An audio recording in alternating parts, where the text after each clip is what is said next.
it's Aurora from the Art Gallery, and today I'm going to show you how to make mandalas. So hope you have a good time. Hi everybody, we're going to do some mandalas today. So what you'll need is some paper and a black marker or a pencil if you feel more comfortable with that. Something to color them in. I have some markers, but you can do colored pencils, highlighters, crayons, anything you have. And then you're going to need some different size circles. If you have a compass because you're a math student or just because you happen to have one, that would be the easiest way to trace the circles. But really anything that you have in hand that is circle form will work. So we're going to start by tracing our biggest circle. You're going to place it on your paper and trace around it like so. That's the outside circle of our mandala, and then we're just gonna work our way in. So I have my next circle.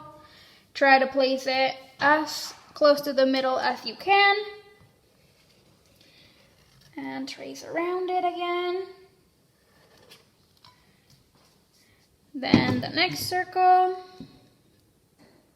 And you can do as many or as little as you want. If you want 5, 10 circles, you want a giant mandala, really it is yours to do with it whatever you want. So I usually do like a smaller circle in the middle just for reference, so I'm gonna do a little dot in the middle just so I know where the center of my mandala is, and I'm gonna do one more circle around it, just like that. Now, it sometimes is handy to divide your mandala around so you can make it as symmetrical as possible. You can do this with an actual ruler, so place your ruler in the middle and then in the middle again. Or you can just kind of mark it as close to the middle as you can. Kind of like that. These are just going to serve as reference lines for when we're filling it in. I usually like to cut it in quarters and then again, like so. Once again, if you feel more comfortable doing this in pencil, that is totally fine. So now you have the basic outline of your mandala, which means that now you can start to fill it in. So for this, there's a couple different things that you can do. You can do a basic petal filling, kind of like that. You can make it a little bit more complex by adding some more detail to it. You can do triangle shapes.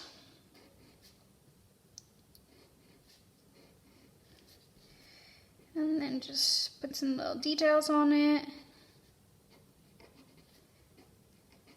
It's really up to you. Those are just some basic ideas. But really just let your imagination fly. So I'm gonna start with a flower shape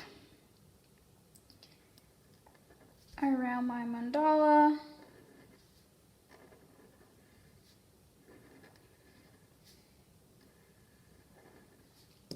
That, and then I'm gonna do a line around it.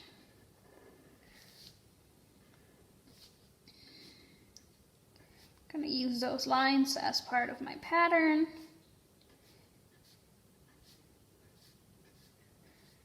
And then just continue to fill out all of the bands with whatever patterns that you want.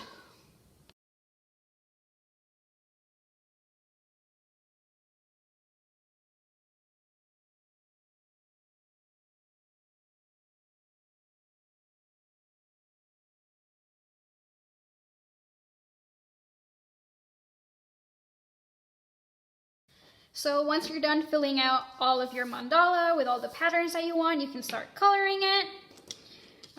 So here I have some of the coloring started. And I usually find that the coloring part is the most relaxing out of the whole process, because you're not like trying to figure out what you want to like draw on it, but you can just, you know, take your time, just fill it all in, have some music in the background. It's really nice and calm activity. And then I'll show you what some of the ones that I've already finished look like once they're done. So this one I colored in with highlighters, as well as this one. So just feel free to use any materials that you have, fill in the patterns, make it as little or as big as you want, and just have a good time, relax, and enjoy a little bit of drawing. I hope you have a good time.